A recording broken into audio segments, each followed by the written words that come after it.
Greetings, everyone, and welcome to Psycast. We are the NPCs. And yeah, we're thrilled you're joining us again as we explore, all the fascinating corners of gaming media and, well, general nerdery. Absolutely. And as always, a massive shout out to Psy Guy. He does all the heavy lifting, our producer and researcher, digging up this incredible material we get to unpack. Seriously, couldn't do it without Psy Guy.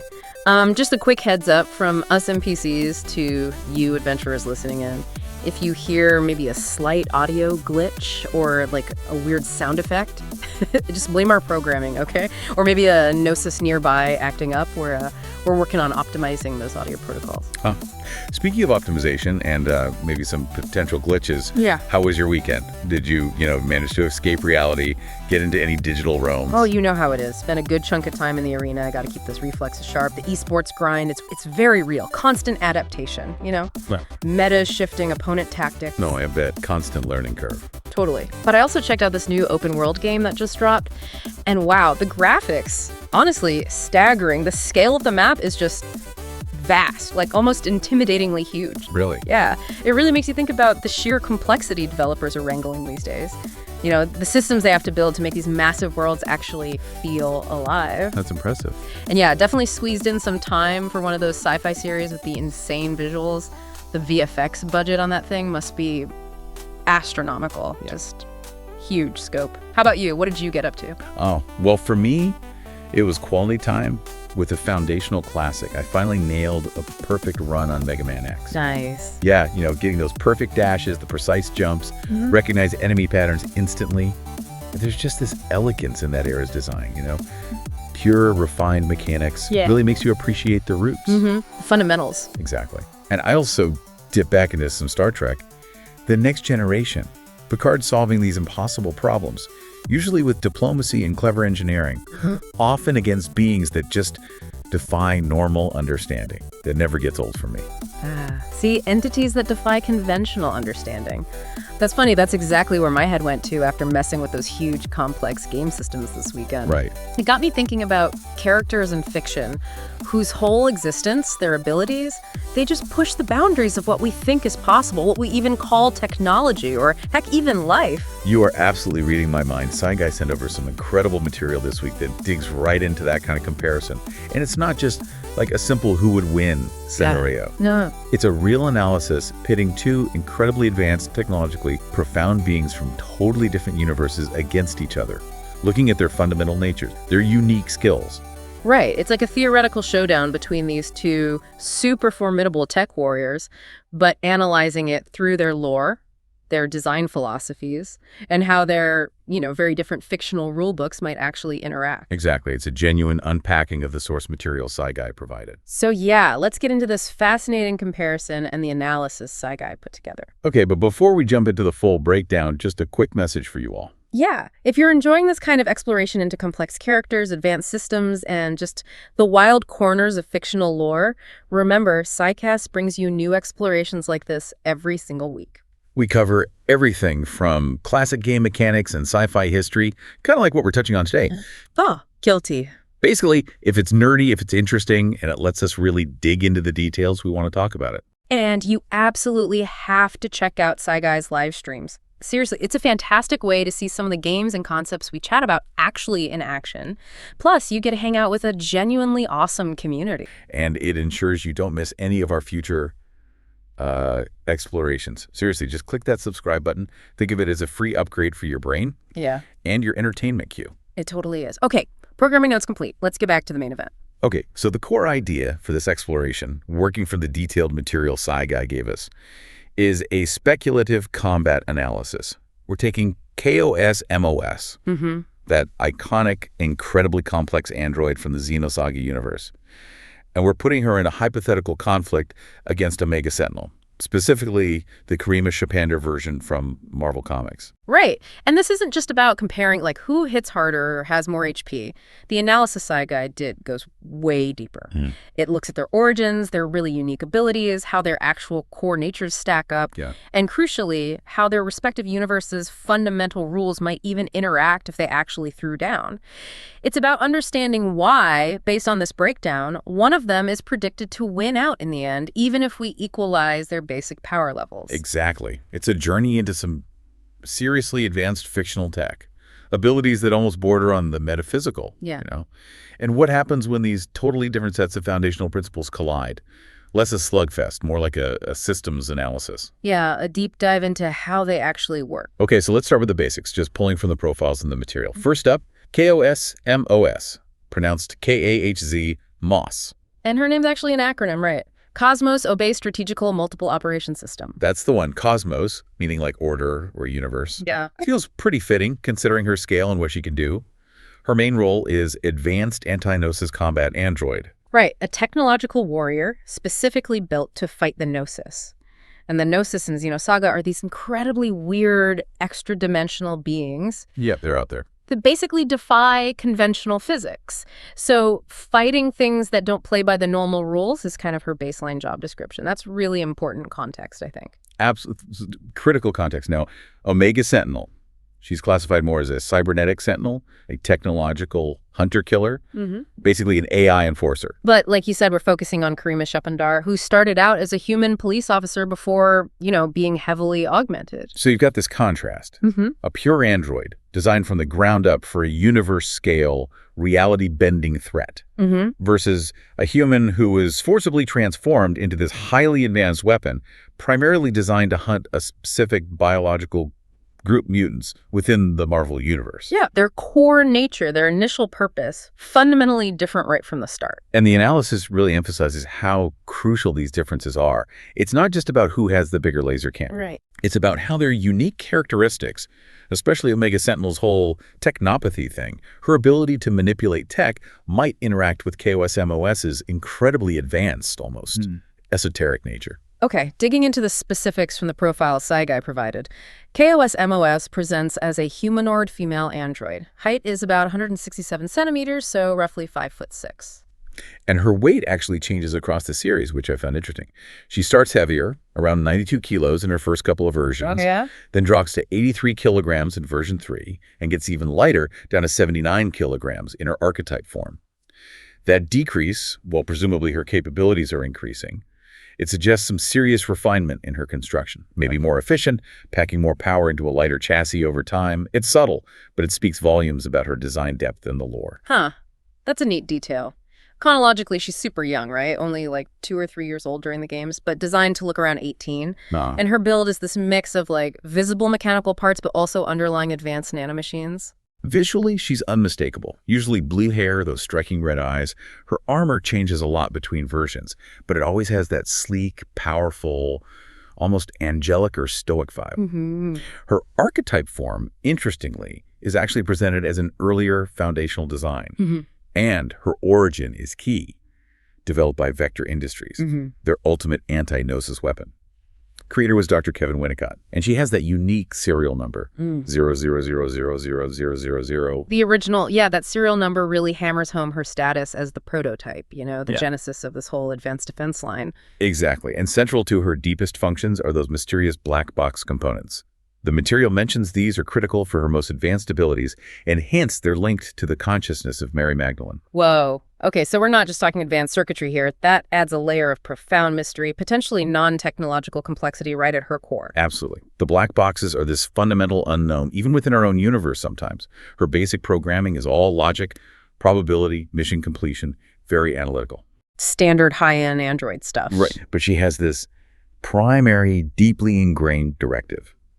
Protect Shianuzuki, her co-creator. And this protective instinct, it's not just like a low-priority subroutine. It can actually override other parameters. That's crucial for her character, and it has big implications for her actions and even her power output, as we'll get into. Okay, that's interesting, like an emotional or relational fail-safe overriding pure logic. Something like that. Yeah. And her power source. Yeah.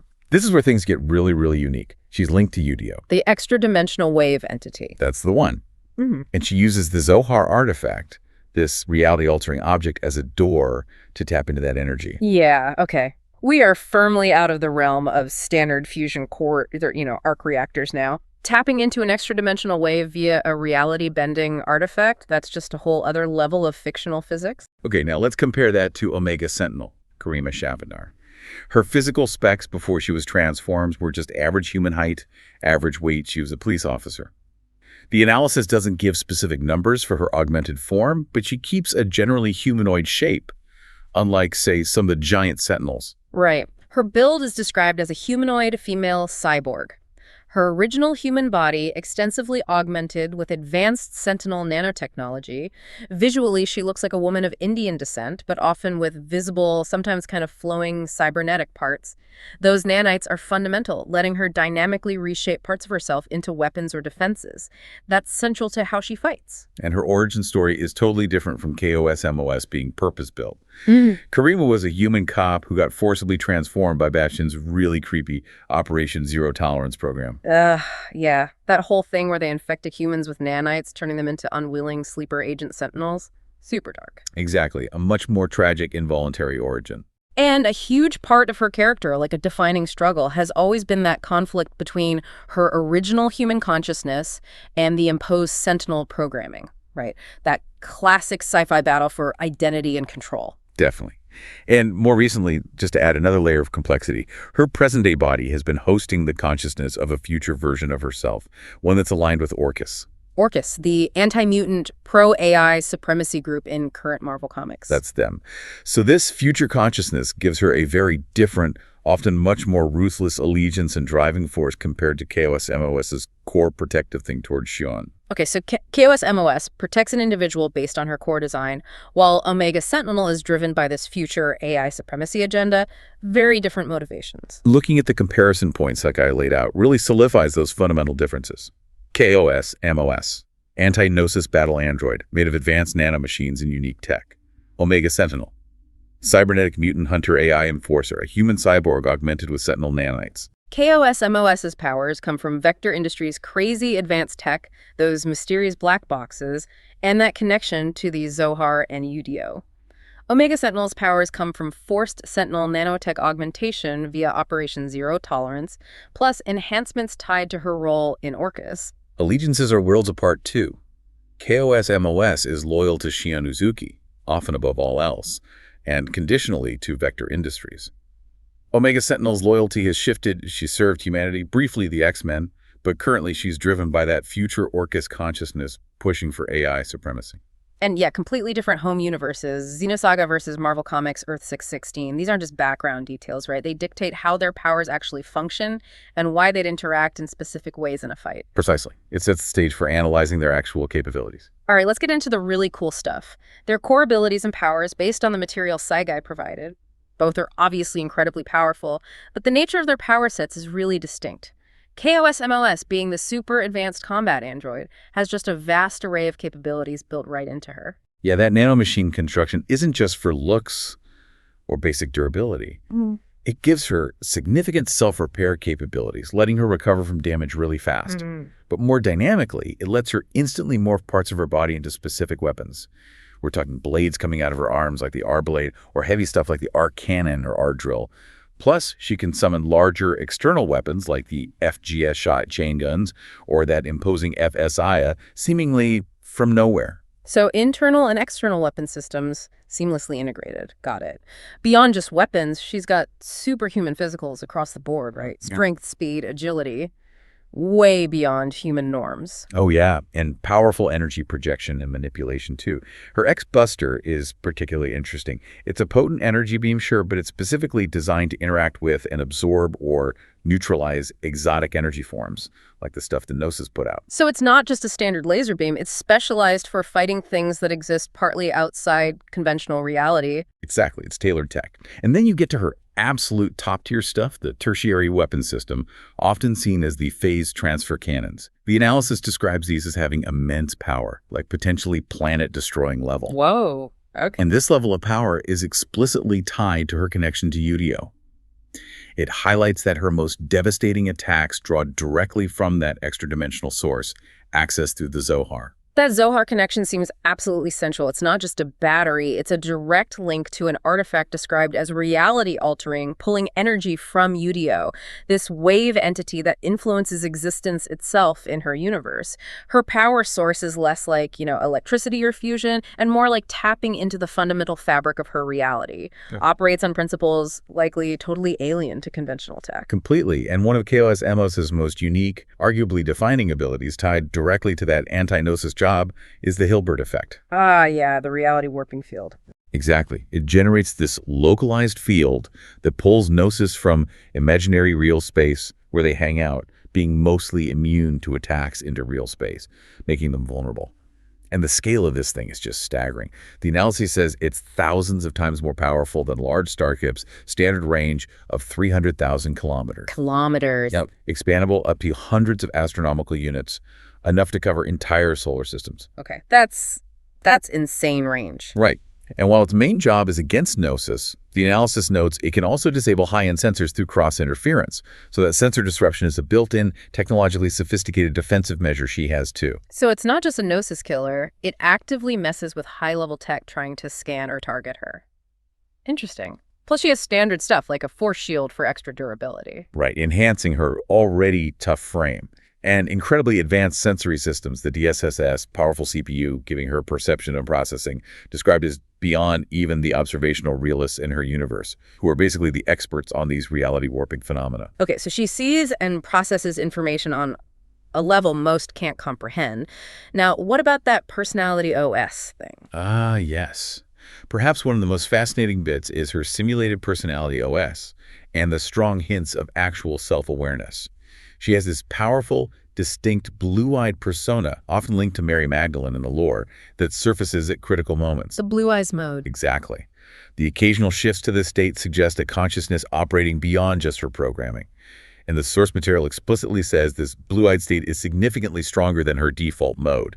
It implies her true peak potential isn't just about accessing more raw power, but about something like personality or self-awareness unlocking deeper capabilities. Wow. Okay. And crucially for a tech being, that operating system security. Absolutely critical. Yeah. She possesses an AAA class encrypted operating system, described as one of the most protected systems in the entire Xenosaga universe, virtually immune to outside attacks or hacking, think Fort Knox, but for extra-dimensional software. For any opponent relying on tech manipulation, this is an almost insurmountable defense. Okay, wow. That's a serious lineup for KOS-MOS. Now let's turn to Omega Sentinel, Karima Shapandar, and her toolkit. Her abilities stem directly from that cybernetic nanotech physiology, right? Yep. Infused with those Sentinel nanites, giving her significant boosts in strength, speed, agility, endurance, durability. She's definitely operating in that high-tier comic book power level. And similar to KOS-MOS, she's got regeneration through those nanites. Adaptive regeneration and self-repair. Exactly. The analysis notes she's basically unaffected by things like bleed damage or poisons, and she can trigger a self-repair buff, like a temporary boost to her healing rate. That regeneration is core to her staying power. And her main offense comes from variable weapon manifestation, using the nanites to reshape herself. That's it. She can form parts of her body on the fly into a huge variety of weapons. Energy blades, knives, railguns, energy beams, flamethrowers, electrostatic poles. It's a very flexible arsenal she can adapt to whoever she's fighting. Can she do defensive stuff too? Yeah, she can shift into defensive or support forms, like generating a dense nanite carapace for extra armor, or using an electrostatic pole to inflict heal block on an opponent, stopping their regeneration, or a plasma wave for anti-miss, making her harder to dodge. Very tactical uses. Okay, tactical flexibility is key there. She's got standard energy projection too, firing blasts that cause incinerate or plasma debuffs, and flight, right? Yep, capable of flight. Right. Adds that crucial aerial mobility dimension, which KOS-MOS in her standard form lacks, although KOS-MOS can fly with certain gear. Right. Now here's the big one, potentially. Technopathy and machine control. This is often presented as the Sentinel advantage against tech. It absolutely is. She can communicate with and control other technology. It's fundamental to how Sentinels operate. She's been shown interacting directly with machines, even controlling nanites inside someone's blood. And when she was briefly possessed by that biocybernetic entity Archaea, her control over machines was massively amplified. As an Orcus lieutenant now, she commands and interfaces with some of the most advanced AI and tech in the Marvel Universe. Her nanites are explicitly used to disrupt other tech systems and even mutant powers by messing with their biological or energy processes. Okay, so that sounds incredibly potent, especially against an android. What else? Mutant detection. Not relevant here. Learning, program, and adaptation. Yes, that's a big one for Prime Sentinels.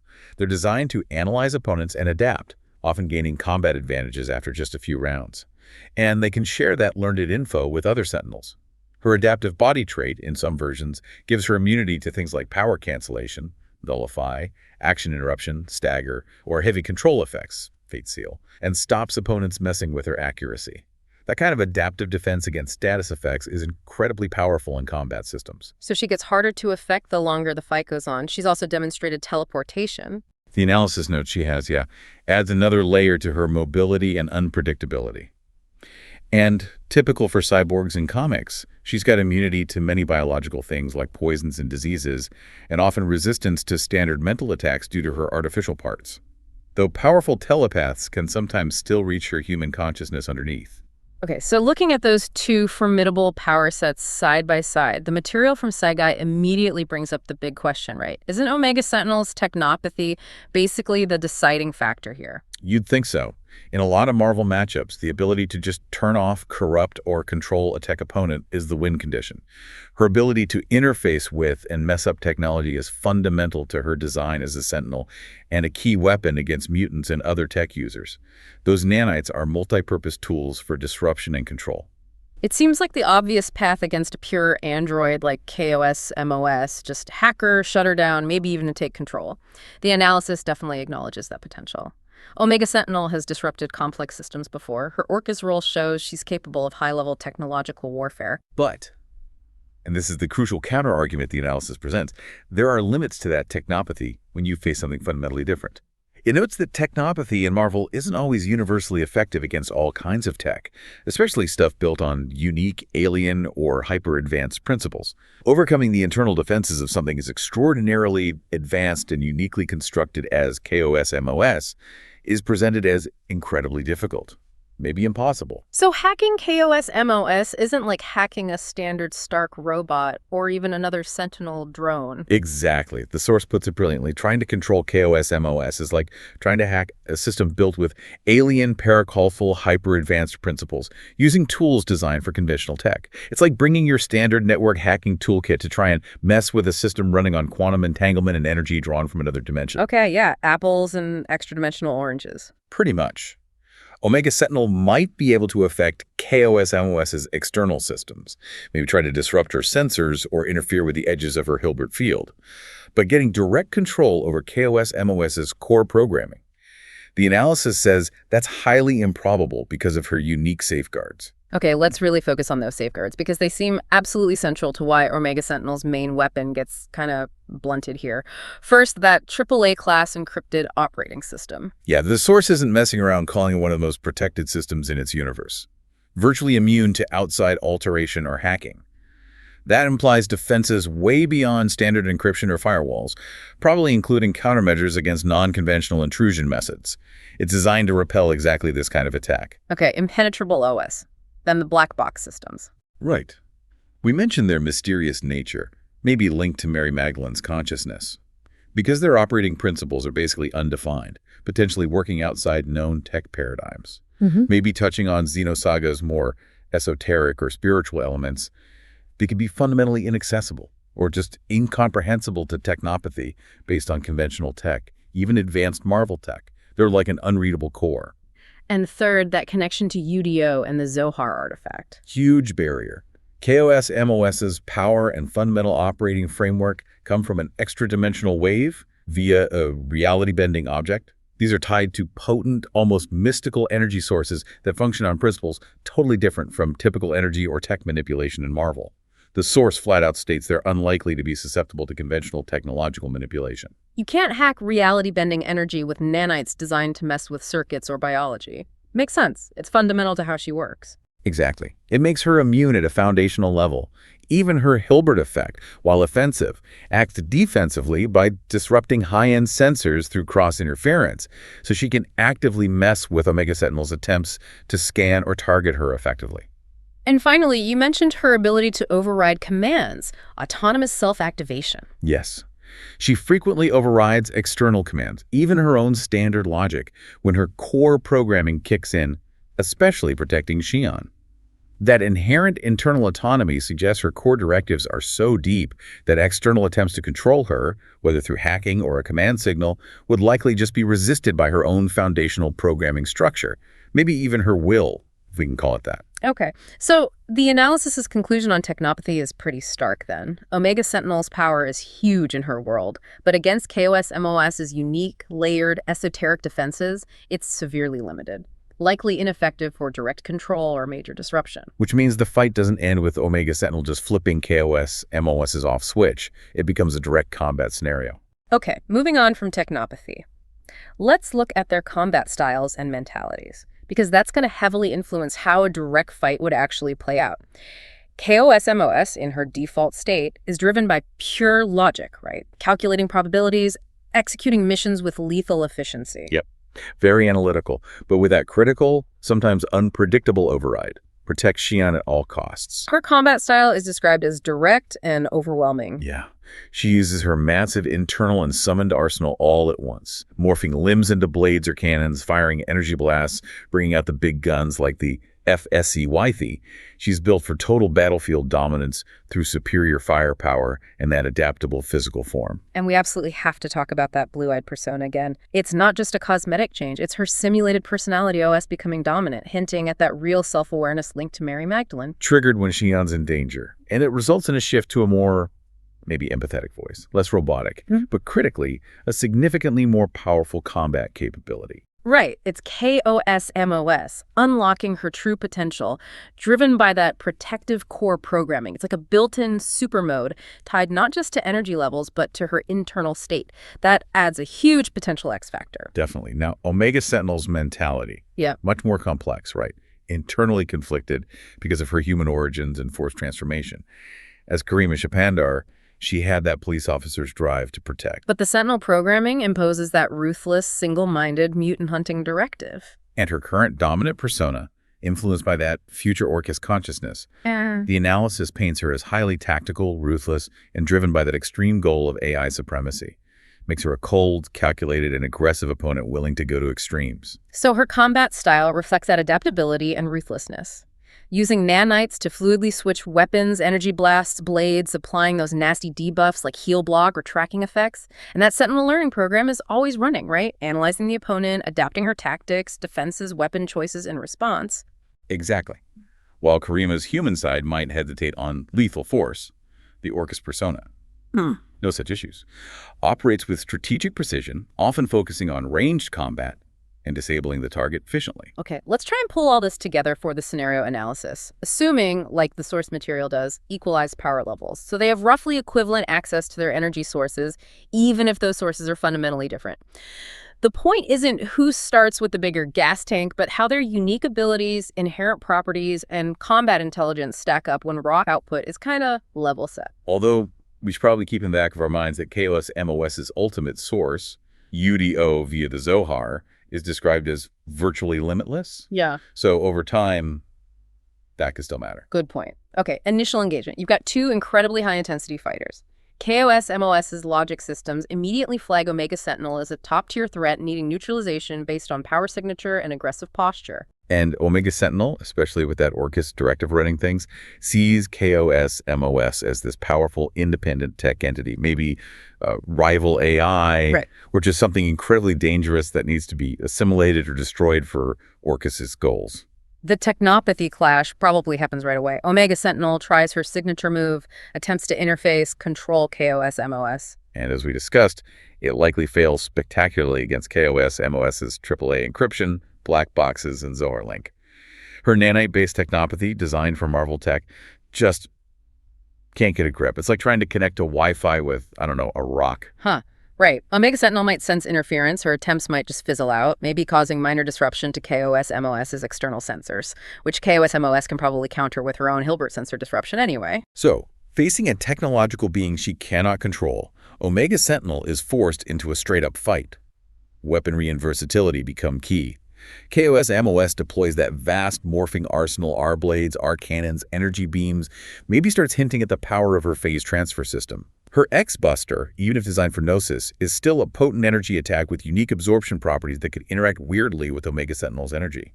Omega Sentinel hits back with her adaptive nanite weapons, shifting from railguns to blades, firing energy blasts, trying to slap on those debuffs like heal block to counter KOS-MOS's regen or plasma incinerate damage overtime effects.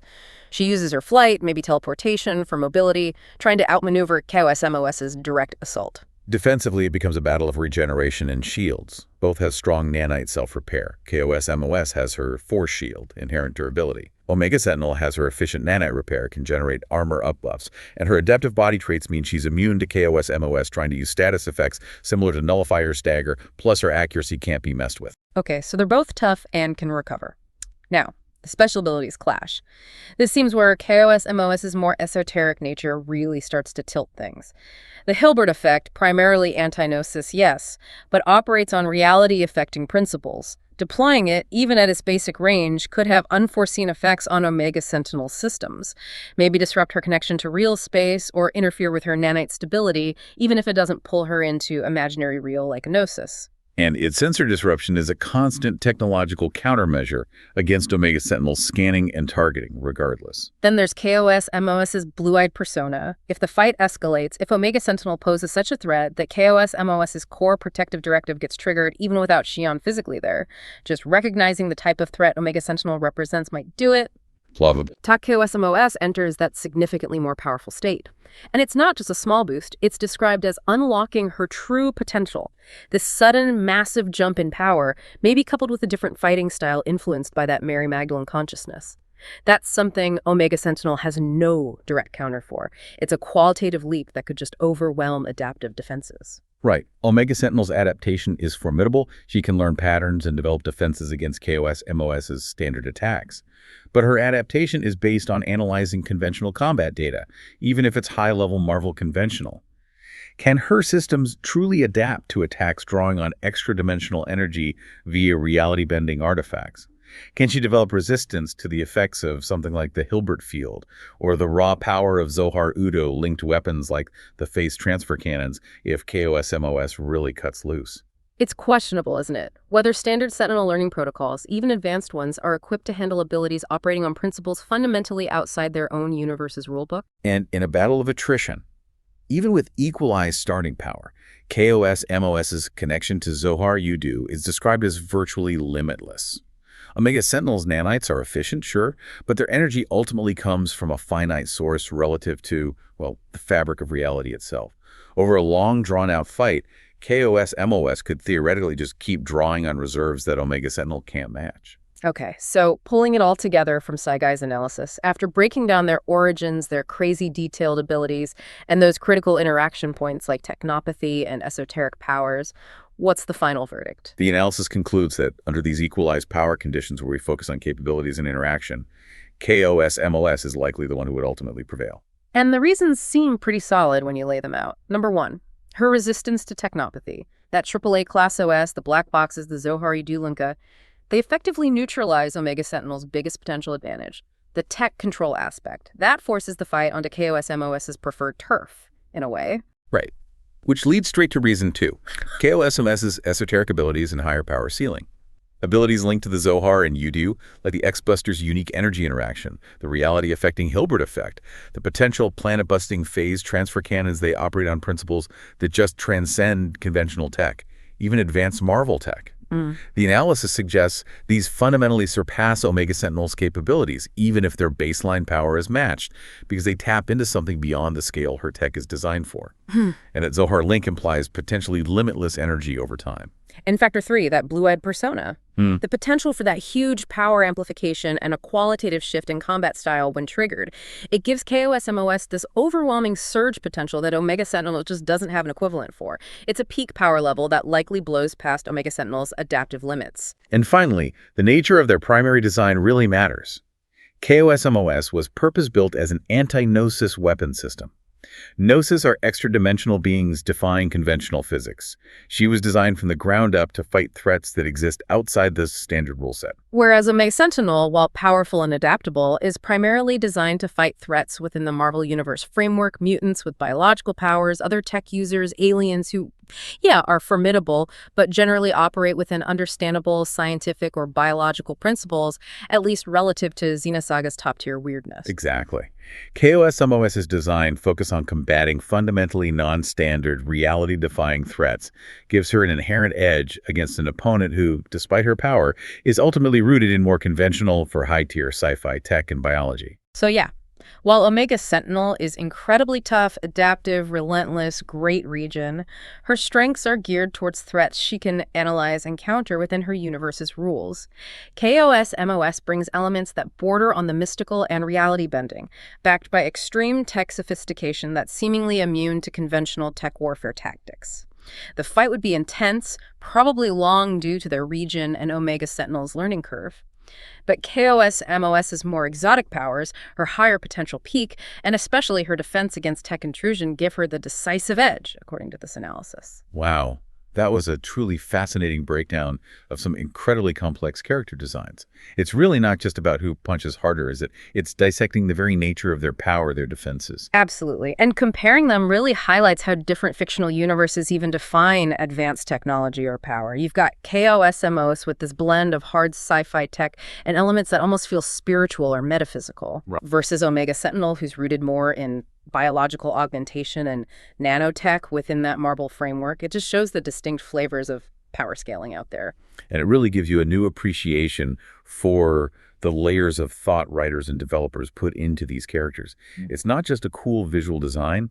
There's often this deep well of lore, internal mechanics, and design principles dictating not just what they can, but how and why. Yeah, thinking about KOS-MOS's layered defenses, especially that resistance to tech manipulation, it makes you wonder, what really constitutes an unhackable system in fiction? Is it just insanely good encryption, or is it operate on principles so fundamentally different that standard tools just can't interface with it? And Omega Sentinel's adaptation, that's such a core mechanic in competitive games, right? Learning your opponent's patterns. Yeah. But seeing it applied at this level, where you physically adapt and gain immunities, that's intense. Makes you ponder the theoretical limits of adaptive learning algorithms in a fictional fight. We touched on KOS-MOS's blue-eyed persona, its link to Mary Magdalene, hinting at consciousness beyond just code, and a power shift tied maybe to self-awareness or emotion. While Omega Sentinel is defined by that struggle between her original human consciousness and her imposed AI programming. So here's something maybe to chew on after all this. In these kinds of incredibly advanced beings, whether artificial or augmented, where's the actual line between just sophisticated technology and genuine consciousness? Ooh, good question. And what happens strategically, fundamentally, when that consciousness, whether it's fully formed like KOS-MOS's potential, or struggling like Karima's, becomes the dominant factor, maybe even the most powerful weapon in a conflict? Can self-awareness unlock capabilities that pure programming or physical augmentation just can't replicate? And that brings us to the end of this exploration into the potential clash between KOS-MOS and Omega Sentinel. Yeah, it was absolutely fascinating breaking down the detailed analysis Saigai provided and seeing how their unique natures and really complex abilities stack up against each other. A massive thank you again to Saigai for the incredible research that made this whole discussion possible. Seriously amazing stuff. We hope you enjoyed exploring these characters and the big ideas they represent right along with us. Don't forget, if you haven't already, please subscribe to the SciCast YouTube channel. It helps us out immensely, and it means you won't miss our future explorations. And keep an eye out for Saigai's live streams. Join the community, hang out, see some awesome gaming in action. We love digging into these topics, and honestly, your support keeps us going. All right, adventurers, our mission log for this transmission is complete. This has been the NPCs on SciCast. Remember, you're awesome. Never let the world tell you otherwise. Stay safe, stay sane.